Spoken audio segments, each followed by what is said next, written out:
юу? За, эрхэм уулч та бүхэндээ энэ өдрийн мэндийг хүргэе. Монголын хуульчдын холбооны иргэнийх зүй хорооны иргэнийх зүй подкастын шинэ дугаар эхэлж байна. Хуульч мөрч Чатганбаатар байна. Өнөөдрийн дугаарыг миний бие өөрөө хөтлж явуулна. Зочноор нийслэлийн иргэнийх хэргийн давзаалгачны шүүхийн шүүгчд даваад ож оролцож байна. Сайн байна уу та? Сайн байна уу? Сайхан зусж байна уу? Сайхан зусж байна. За нийт хуульчдаа бас энэ өдрийн мэндийг хүргье. За өнөөдөр хоёулаа дижитал шилжилт ба шүүхийн захимжлалтын асуудлаар ярилцсан. Захим хувьсгал дижитал шилжилт бол дэлхийн нийтийг хамаарсан томоохон дэвшлийн эхлэл болсон. Хувь хүний хувьд ч тэр захим шилжилт, за дижитал хувьсгалын талаар бол маш их ярьж байгаа. Тэгээ Монгол улсын хувьд технологийн дэвшлийг нэвтрүүлэх дижитал шилжилтийн үйл явц ямар байгаа талаар хоёулаа яриага эхлүүлье. За баярлалаа. Тэгэхээр энэ дэлхийн хөгжлийн түүхийг аваад үзэх юм бол 18-аас 19-р зууны үеэс автоматжуулсан үйлдвэр амьдралд нэвтэрч энэ нь өөрөө аж үйлдвэрт одоо гарсан томоохон дэвшлийн эхлэл болсон л доо.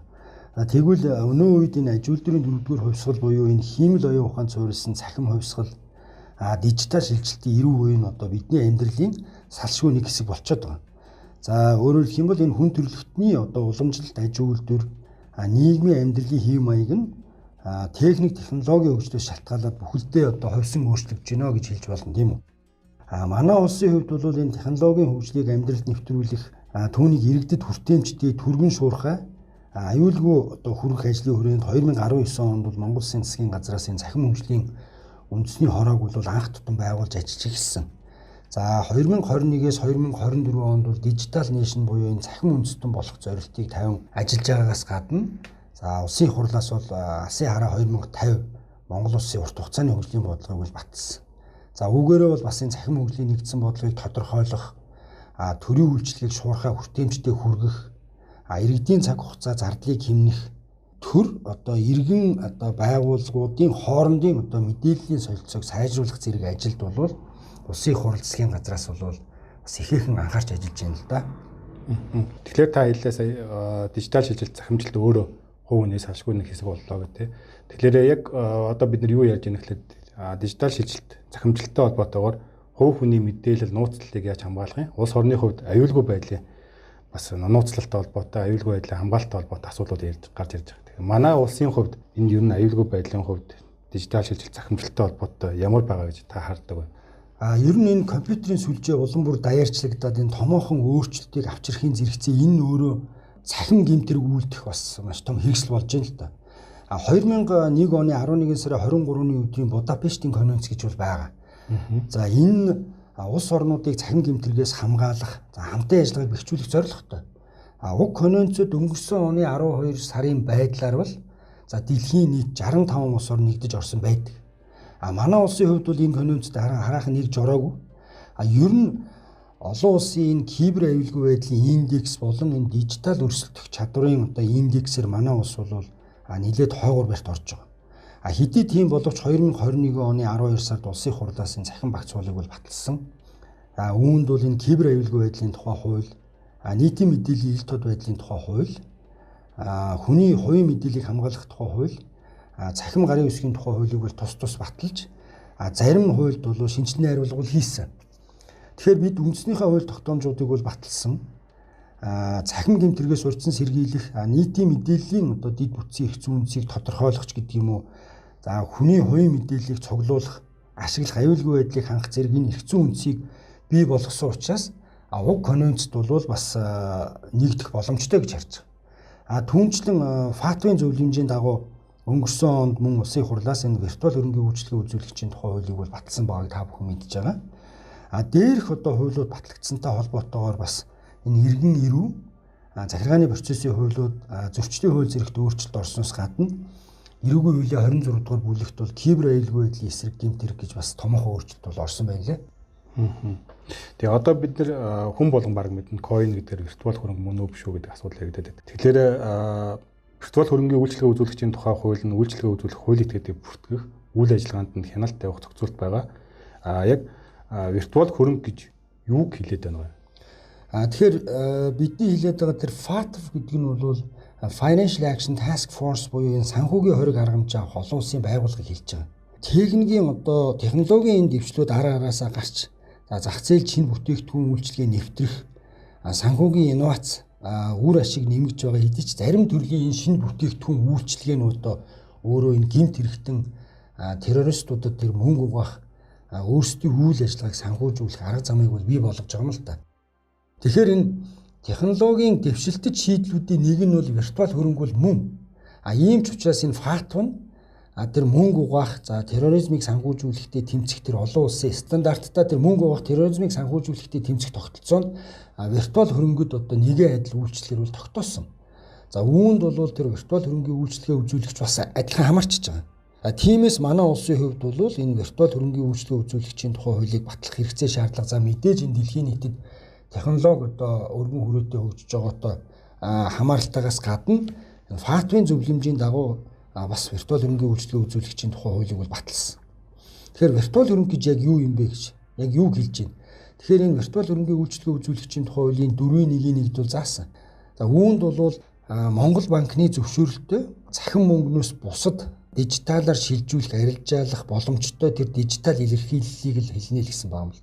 Тэгэхээр виртуал хөрөнгийн одоо төрөл бидний сайн мэдэх одоо биткойн, Ethereum, Ripple, Dash, Dogecoin зэргийг бол нэрлэж болно. Монголын энэ виртуал биржүүдээр арилжаалагдж байгаа койнуудаас дурдах юм бол Ardcoin, IHC coin, TRD гэх мэт койнуудыг бол нэрлэж болно.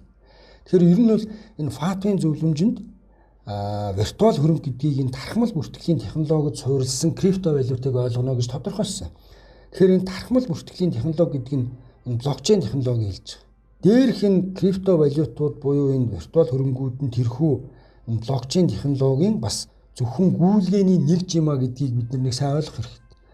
Манай улсын хуулинд бол Монгол банкны зөвшөөрөлтөй цахим мөнгнөөс бусад дижитал илэрхийлэл гэж. Тэгэхээр энэ юу хэлж ийм гэхээр Монгол банк албан ёсоор виртуал хөрөнгийг бол төгрөг төрөхөөр зөвшөөрөөгөө гэсэн. Харин тэр Монгол банкнаас зөвшөөрөлтөй албан ёсны бэлэн бус төлбөрийн хэрэгсэл болохын цахим мөнгө гэдэг ойлголт байдаг л. Энэ цахим мөнгийг бол энэ криптовалюттай бас андуурах энэ дөрвөх тохиолдол байдаг. Эдгээр нь бол өөр хоорондоо бол ялгаатай. Монгол Улсын их хурлаас 2017 онд баталсан тэр үндсэн төлбөрийн системийн тухай хуулиар цахим мөнгөний зохицуултыг бол бий болгосон. Улмаар Монгол банкнаас 2018 онд энэ цахим мөнгөний журмыг бол баталсан байдаг л.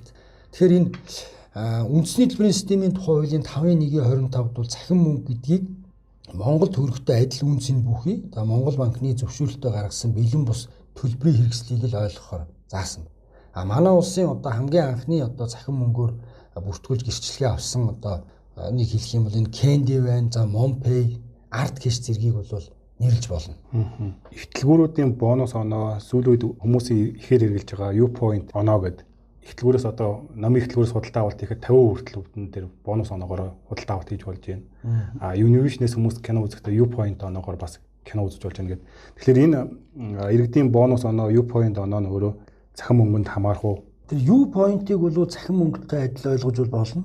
Энэ юу вэ гэхээр энэ үндэсний үйлдвэрлэгч импортлогч компаниудыг одоо нэгтгсэн тэдгээрээс нөгөө борлуулалтын урамшууллын оноог цуглуулж зарцуулах боломжтой үндэсний хөтөлбөр юм байл л дээ. Нэг оноог бол нэг төгрөгтөө тэнцүү гэж бол ойлгож байна. Ер нь энэ худалдан авагч нь олон байгууллагын олон карт хэрэглээд явахгүйгээр нэг л карт хэрэглэх эсвэл одоо зөвхөн нэг аппликейшн хэрэглээд явах тэр боломжийг л хэлж байгаа юм байна. Хоёулаа виртуал хөрөнгө болон цахим мөнгөний хоорондын ялгаа бас өөр хоорондоо харилцаа адилгүй маа гэдэг талаар ярьлаа. Өөрөөр хэлбэл цахим мөнгө гэдэг бол Монгол Улсын мөнгөнд тэмдэх төрхтэй адил үнцэн бүхий бэлэн бус тооцооны хэрэгсэл гэдэг. Харин виртуал хөрөнгө бол засгийн газар төв банкнаас албан ёсоор зөвшөөрөгдөөгүй төгрөгт хөрөвдөггүй гол шинж нь цахим мөнгөний шинжийг агуулдаггүй зүйл юм а гэж ойлгож болох уу?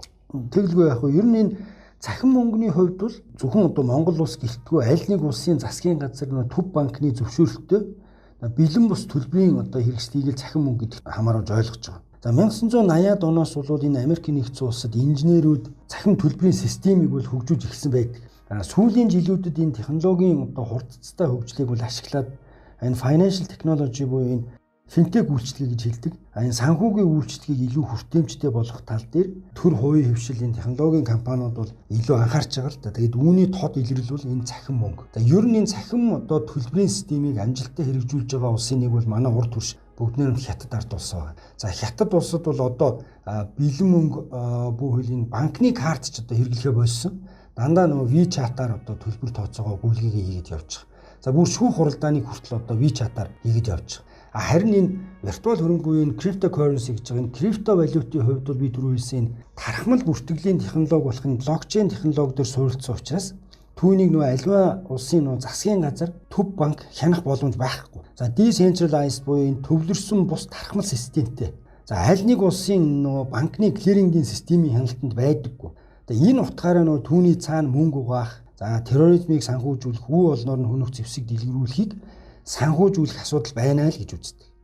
Тийм учраас энэ манай улсын баталсан энэ виртуал хөрөнгийн үйлчлэгээ үзүүлэгчийн тухай хуульд бол за виртуал хөрөнгийг аль бие ёсоор одоо Монгол төрөг зохицуулаагүй, харин за виртуал хөрөнгийн одоо үйлчлэгээ үзүүлэх төр хуулийн этгээдийг бүртгэх үйл ажиллагаанд нь хяналт тавих, холбогдох эрх үүргийг тодорхойлохоор зохицуулсан.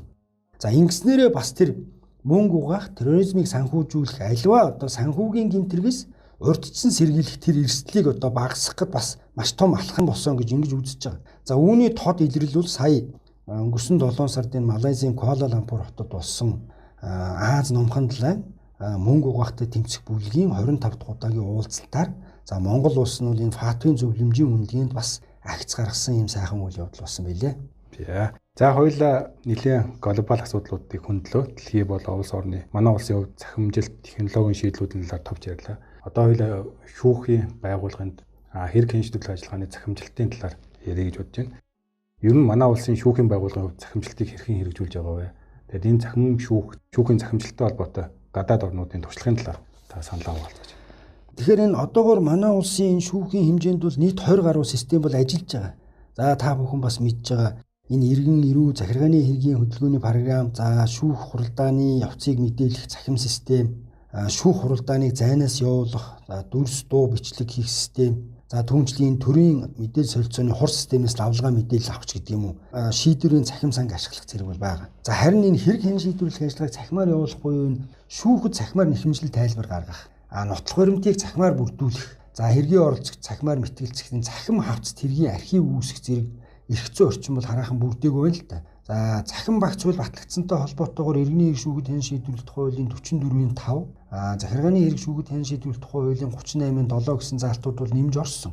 За мөн манай иргэний процессын хуулийн 37-гийн 2 дахь хэсэгт бол нотлох баримт гэдэг захин баримтыг хамааруулж ойлгохоор заасан байна. Гэхдээ эдгээр заалтууд нь бас тэр захимаар нэхэмжил тайлбар гаргах, захим авц тэргийн архив үүсгэх энэ эрх зүйн орчин бүрдэхэд бол бас хангалттай биш байна. За ер нь гадаад орнуудын туршлагаас аваад үзэх юм бол энэ шүүхийн цахимжилтыг 3-4 үндсэн хэсэгт авч үзээд байгаа. За e-filing, e-court, e-case management зэрэг. Зарим улс орны хувьд бол ер нь бүхэлд нь e-court гэж нэрлэж байгаа. За e-filing гэдэг нь бол ер нь энэ хэмжлэл тайлбар нотлох баримтыг цахим одоо хэлбэрээр мэдүүлэхийг л хэлж байгаа. За мөн түүнчлэн шүүх хуралдаан, урьдчилан хилцүүлэгт одоо хэргийн оролцогчид одоо ирэх боломжгүй бол TV conference, web conference, за Zoom програмыг ашиглаж оролцохыг хэлж байгаа. За e-case management гэдэг нь бол цахим хэргийн хөдөлгөөнөө өөрөө хянах, хэргийн материал, талуудын тайлбартай танилцах, шүүх хуралдааны товыг лавлаж үзэх гэх мэт одоо хэргийн шийдвэрлэх ажиллагааны бүхий л одоо үе шатыг нээлттэй хараад танилцаад явах тэр боломж. Тэгэхээр дээрх шалгууруудаар одоо шүүхийн цахимжилтыг одоо амжилттай хэрэгжүүлж байгаа улс орнуудаас дурдах юм бол за Америкийн нэгдсэн улс байна, Оросын холбооны улс, Япон, за Солонгос бол одоо electronic case filing системийг одоо хөгжүүлээд явж байна. За Сингапур, Эстон, за манай урд хөрш бүгд хятад ард улс байгаа. Хятадын хувьд бол энэ Ханчжоу, Гуанчжоу, Бээжин зэрэг хотуудад бол анх энэ интернет шүүхийг бол байгуулсан. За миний хувьд бол бас энэ зарим шүүгчдийн хамтаар 2019 онд Бээжин хотын интернет шүүхийн үйл ажиллагаатай бол танилцсан. За хятад бол энэ интернет шүүхийн одоо бас хэргийн харьяаллыг бол нарийн тогтоож өгсөн байдаг юм лээ. За үүнд бол тэр цахим худалдааны платформоор дамжуулан хийсэн онлайн худалдааны маргаан, за интернет дэх анх удаа одоо хэвлэгдсэн бүтээлийн зохиогчийн эрхийн маргаан ч гэдэг юм уу. За интернетийн домен нэр эзэмшил, за гэрээний маргаан гэх зэрэг эдгээрийг бол бас харьяалан тогтоож өгсөн байдаг юм лээ. За 2021 оны 3 сарын 1-ээс эхлээд шүүхийн тухай хуулийн шинжилсэн найруулга хэрэгжиж эхэлсэн байгаа. Энэ хэрэгэн шийдвэрлэх ажиллагаатай холбоотой бас нэлээд өөрчлөлтүүд орсон. Тэгэхээр энэ шинэ шүүхийн цахимжилттай холбоотой ямар зохицуултуудыг оруулж ирсэн бэ? Тэгэхээр Монгол Улсын үндсэн хуулийн өөрчлөлттэй холбоотойгоор үндсэн хуулийн одоо үзэл баримтлалыг хангахаар шүүхийн тухай хуулийн одоо шинжилсэн найруулгыг бол улсын хурлаас бол баталсан. Шүүхийн үйл ажиллагааг одоо нээлттэй ил тод болгохтой холбоотой шинэлэг зохицуултууд бол орсон. За үүнээс дурдах юм бол төрийн одоо болон албаны за хувь хүн хуулийн этгээдийн нууцад хамаарахаас одоо бусад шүүх хуралдааныг цахимаар болон одоо телевизээр дамжуулж болох хэрэг маргааныг хэрхэн шийдвэрлсэн талаар одоо нууцад хамаарахаас бусад мэдээллийг олон нийтэд мэдээлж байх ч гэдэг юм уу. За шүүхийн шийдвэрийг одоо олон нийтэд ойлгомжтой байдлаар мэдээлэх гэх зэрэг. Тэгэхээр энэ шүүхийн тухай хуулийн 5.11-т бол шүүх эрх мэдэл нь одоо хөгжлийн бодлоготой байх талаар заасан. За шүүхийн бие даасан байдлыг хангах талаар шүүхийн ерөнхий зөвлөлийн одоо бүрийн эрхийг бол мөн хуулийн 71-р зүйлд тодорхойлсон. За 71-1-11-т бол шүүхийн тамгын газрын үйл ажиллагаанд мэдээллийн технологи, за шүүхийн одоо үйлчилгээ, удирдлагын шинэ хэлбэрийг нэвтрүүлэх, нэгдсэн бодлогыг батлах, хэрэгжүүлэх гэж юм заасан. Тэгэхээр энэ хүрээнд бол шүүхийн ерөнхий зөвлөлийн даргын тушаалаар за шүүхийн байгууллагад мэдээллийн технологи, үйлчилгээ, удирдлагын одоо шинэ хэлбэрийг нэвтрүүлэх, бодлогын баримтчиг боловсруулах ажлын хэсэг бол гарсан. За уг ажлын хэсэг болон шүүхийн ерөнхий зөвлөлийн гишүүд бол маш идэвх санаачлагтай бол ажиллаж байгаа. За мөн улсын дэд шүүх бас энэ шүүхийн захимжилтын талаар бол шатраатай ажлуудыг бол хийгээд явж байгаа. Тэгэхээр ер нь бол энэ Монгол улсын шүүх эрх мэдэл нь цахим одоо шилжилт, дижитал эрен үетэй зэрэгцэн хөгжиж одоо хөл нийлүүлж алхах нь бол өнөөдрийн одоо бидний хэрэгцээ шаардлага бол мөнөөсөө мөн.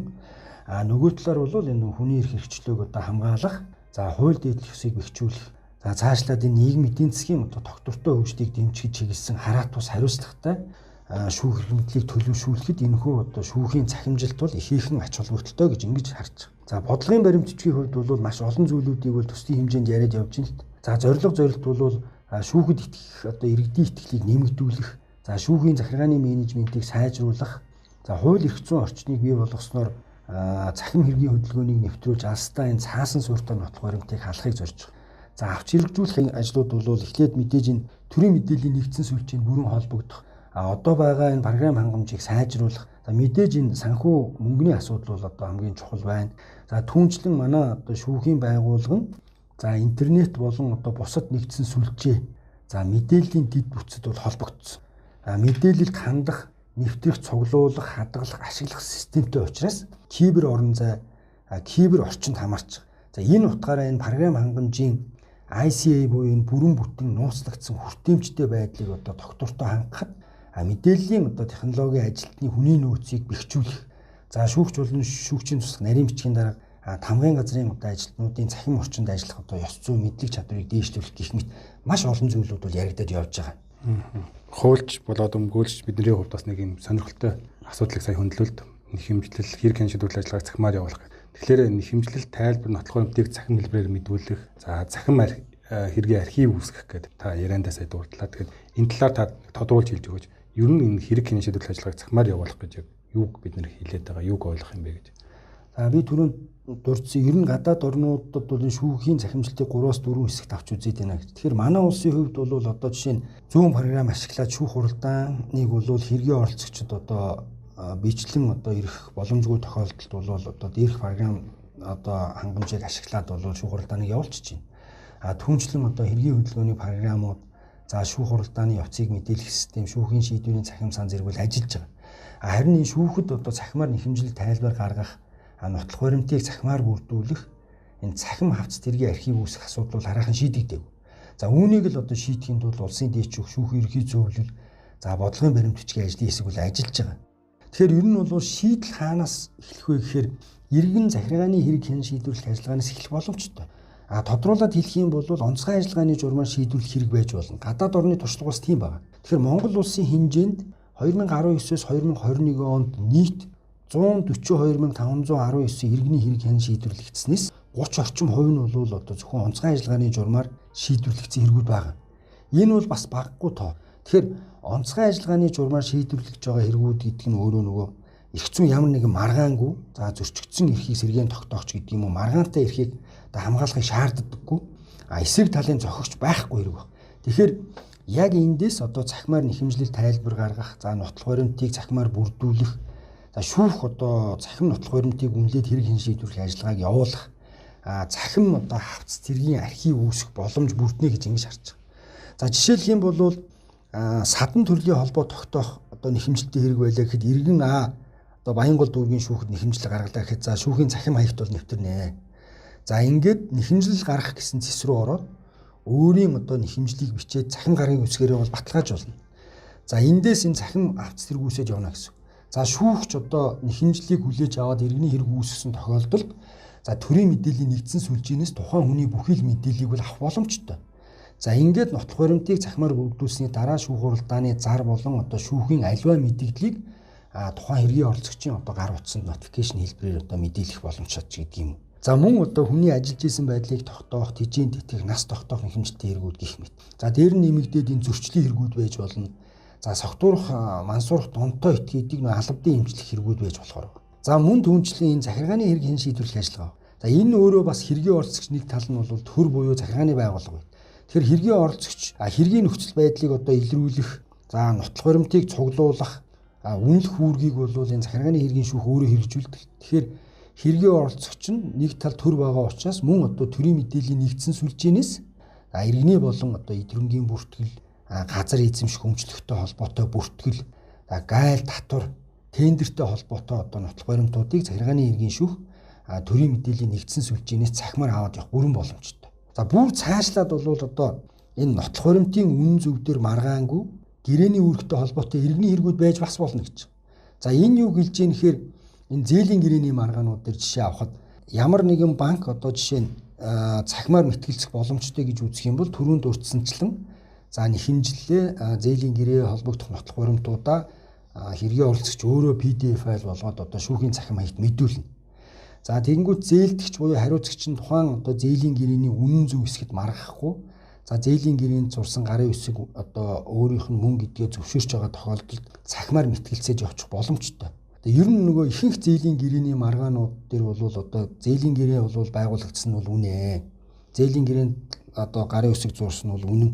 Энэ дээр бол маргахгүй. Харин одоо хүү алдан зөвшөөрөхгүй, нэмэгдүүлсэн хүү зөвшөөрөхгүй ч гэдэг юм уу. За харин энэ хүндэтгүү үзэх одоо шалтгаан байсны улмаас одоо хугацаа хожимжуулсан ч гэдэг юм уу. Иймэрхүү зээлийн маргаанууд бол их байдаг л да. Тэгэхээр яг энэ маргаан бол мөн одоо бас цахимаар мэтгэлцээж явчих боломжтой. Харин хэргийн одоо аль нэг оролцогч цахимаар мэтгэлцийг одоо зөвшөөрөхгүй бол цаасан суурьтай нотлох баримтаараа мэтгэлцээж явчих боломжтой гэсэн. Энэ бол нөгөө талуудын л эрхийн асуудал. Түүнээс биш одоо юугүй бүгдийг цахимжуулаад гэдэг юм уу явах асуудал байхгүй л дээ. Тийм боломж бол хомс. За ингэж одоо цахим хэргийн хөдөлгөөнийг нөгөө айжимдаа тогтоосноор алстаа нөгөө цаасны хэрэглээг багасгах, цаасан суурьтай нотлох баримтыг л халахыг зорж байгаа. За дээр нь мэдээж шүүхийн хамгааллын газрын үйл ажиллагаанд одоо мэдээллийн технологи удирдлагын шинэ хэлбэр нэвтэрнэ гэж. За өөрөөр хэлэх юм бол мэдээллийн технологиг ашиглаад шүүхийн үйл ажиллагаа, удирдлагын арга барил бол өөрчлөгдөн, шинжлэгдэнэ л гэсэн. За эдгээр нь л одоо бүхэлдээ нөгөө шүүхийн цахимжилт e-court буюу одоо шүүхийн нэгдсэн платформ гэсэн ойлголтод бол хамаарч байгаа. За тэгэхээр энэ нь олон улсын туршлагаас ч харсан сая та бүхэн ярианаас үзсэн эхлээд ер нь бол онцгой ажиллагааны маргаангүй эргүүд тэгээ зөрчлийн эргүүдийг хэрхэн шийдвэрлэх ажиллагааг өөрөө цахимжуулаад явах боломжтой байна гэж ойлгож байна. Тэгэлгүй яхад ер нь бол төр засгаас энэ цахимж хүл явцыг бол идэвхтэй өрнүүлээд энэ цахим багцуулаа баталчлаа. За төрийн мэдээллийн нэгдсэн сүлжээ бол ажиллаад эхэлсэн. За мөн энэ шүүхийн тухай хуульч гэсэн тодорхой зохицуултууд орсныг дахиад тодруулахад энэ шүүхийн ерхий зүйлийн бүрийн эрхэд хамаарах энэ 71.1.12 гэдэг заалт бол за хэрэг хяналт шийдвэрлэх ажиллагааны бүртгэл, хяналтын нэгдсэн систем, цахимаар шүүх уралдааныг зохион одоо байгуулах програм хангамжийг хөгжүүлэх, хэвийн үйл ажиллагааг хангах гэж. За түүнчлэн маш чухал заалт байгаа л да. Энэ бол 71.1.27 дээр цахимаар хийсэн худалдаа, цахим орчинд хийсэн гэрээ хилцэл, интернет үйлчилгээ гэж. За интернет орчинд анх удаа хэвлэгдсэн бүтээлийн зохиогчийн эрхийн болон түүнтэй холбоотой бусад эрхийн талаарх маргаан. За интернетийн домен нэр, эзэмшил, түүний одоо зөрчилтэй холбоотой маргааныг тухайлан хууль заасан тохиолдолд цахим шүүхээр шийдвэрлэх платформ, програм хангамжийг хөгжүүлэх заасан байгаа байхгүй. Тэгэхээр ер нь энэ технологи хөгжиж байгаа өнөө үед одоо дээрх маргаан бүхий хэрэгүүдтэй бол шүүхсэн үсээгүй нүүр тулна. Тиймээс одоо иргэн захиргааны процессын хуулиуд, за зөрчлийн хуульд бас тодорхой өөрчлөлтийг хийх нь бол бас чухал байна. Цаашлаад бас эрүүгийн хэрэг хяналт шийдвэрлэх тухай хуульч гэсэн өөрчлөлт оруулах боломжтой. За ингээд ер нь бол иргэн одоо захиргааны хэргийн хувьд анх тутам одоо хүн шүүхэд хандахдаа анхан шатны шүүхтэл одоо нэхэмжил хондлого гаргадаг. Тиймээс энэ цахимжих хэлбэр бол анхан шатныхаа шүүхээс эхлээд явах нь бол илүү ач холбогдолтой гэж ингэж харж За байгаа. хоёул цахимаар хэрэг шийдвэрлэх ажиллагааны талаар ярьлаа. Тэгэхээр шүүхэд энэ цахим нотлох баримтыг хэрхэн яаж шалгах, үнэн зөвийг тодруулах шаардлагатай тохиолдолд бичмэл нотлох баримтыг зохистой шаардах уу? Энэ цахим багцуул батлагдсантай холбоотой түрүү хэлсэн энэ иргэний эрх шүүхэд хэн шийдвэрлэх хуулийн 44.5 гэсэн заалт бол нэмж орсон. Үүнд юу заасан гэхээр энэ шүүх цахим баримт бичгийг үнэлэхдээ архив албан хэрэг хөтөлтийн хуулийн 38 дугаар зүйл заасныг баримтлана гэж. Тэгэхээр архив албан хэрэг хөтөлтийн тухай хуулийн 38-ийн 3-т бол энэ цахим баримт нь бол цаасан хувьтай адил хүчинтэй байх бөгөөд энэ зөрүү гарсан тохиолдолд цаасан хувийг баримтлана л гэж байгаа юм. Тэгэхээр одоогийн үйлчилж байгаа хуулиар бол цахим баримт нь бол зөрүүтэй бол цаасан баримтыг бол баримтлаад явна л гэж хэлж байна л та. Гэтэл энэ иргэний эрх зүйн харилцаанд оролцогч талууд анханасаа цаасаар биш цахимаар гэрээ хийсэн байвал яах вэ? Цахим худалдаа байна. Түүнчлэн интернетийн үйлчилгээ, за интернет орчинд одоо хэвлэгдсэн бүтээлийн зохиогчийн эрхийн одоо маргаанууд байвал яах вэ гэдэг асуудал гарч байгаа. За үүнд бол энэ хятадын жишээг дурдахад энэ төрлийн одоо хэрэг маргааныг шийдвэрлэхдээ тухайн нотлох баримтын одоо өмнө зүйн асуудалд бол ашиг сонирхлын зөрчилгөө одоо хөндлөнгийн шинжээчийг бол томилдог. Тухайн шинжээчээр оролцож байгаа байгууллага нь бол одоо технологийн платформыг бий болгоцсон энэ блокчейн технологи дээр суурлаад энэ cloud storage буюу энэ үүлэн хадгалалт хийдэг, архив үүсгээд явдаг энэ компаниуд байдаг. За жишээлх юм бол Alibaba, Baochuan.com зэрэг энэ компаниудыг хэлж болно. За ингээд дээрх компаниуд нь бол тэр цахимаар хийсэн гэрээ хэлцлийн үнэн зөв эсэх.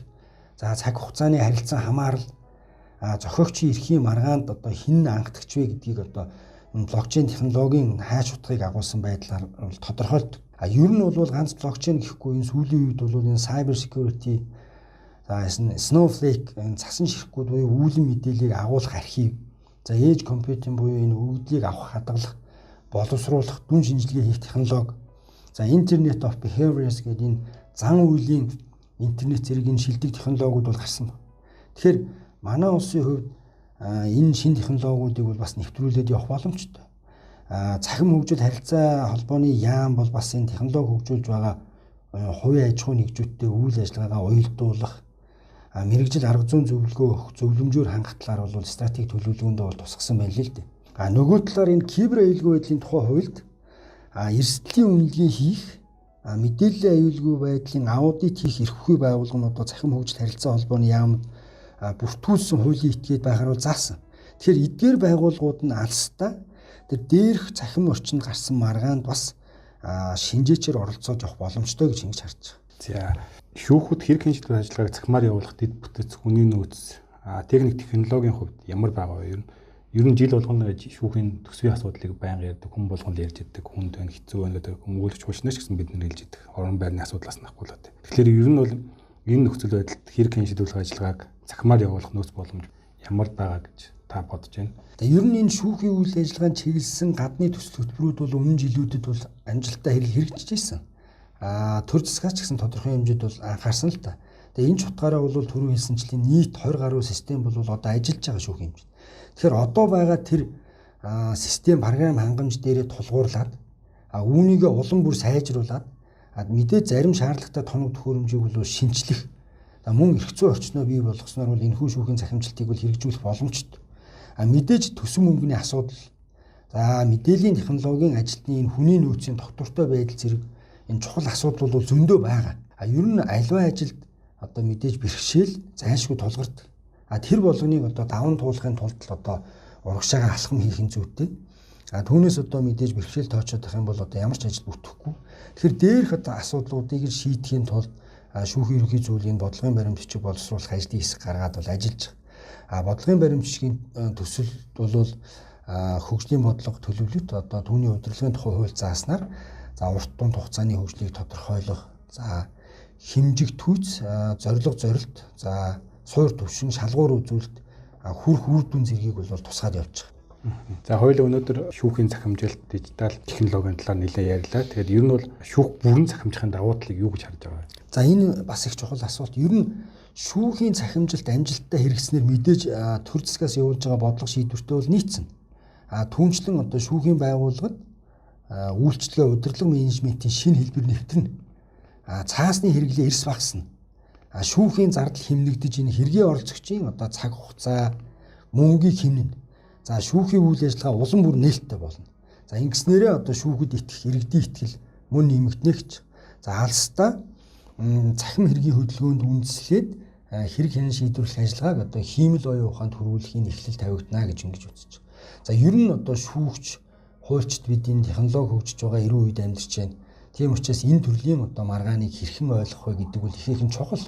Ялангуяа манай шүүгчид, өмгөөлөгчид энэ төрлийн хэрэг маргааныг хэрхэн шийдвэрлэх, За хэрхэн хууль зүйн зөвлөгөө өгөх вэ гэдэгт бол маш бэлтгэлтэй байх ёстой. Мөн одоо сайн ойлгодог байх ёстой гэдгийг бас энэ ташрамд хэлмээр байна. За танд баярлалаа. Өнөөдрийн битүүрийн ярилцлага үгээр өндөрлөх гэж байна. Хууль зүйн дотоод хэргийн яамнаас хувийн эрх зүйн шимтгэлийн хөтөлбөрийг хэрэгжүүлж байгаа. Энэ хөтөлбөрийн хүрээнд иргэний эрх шүүхтэн шинжилгээ тогтоох хуулийн шинжилсэн хариулгыг боловсруулахаар ажил хэсэг гаргасан юм билээ. Тэгэхээр магадгүй энэ шинэ ажлын хэсэг маань шинэ хуулийн төсөлтөө хэрхэн шинжилүүлэх ажиллагааг цахимаар явуулахтай холбоотой зохицуултыг илүү дэлгэрүүлж оруулаад үүнийг нь үр дүнг хуульчид, өмгөөлөгчид, шүүгчид, иргэд хүртэнэ гэдэгт итгэж байна. Ингээд таны ажилд амжилт хүсье. Танд подкастт оролцсонд баярлалаа. Баярлалаа. За биднийг сонссон хууч нартай баярлалаа.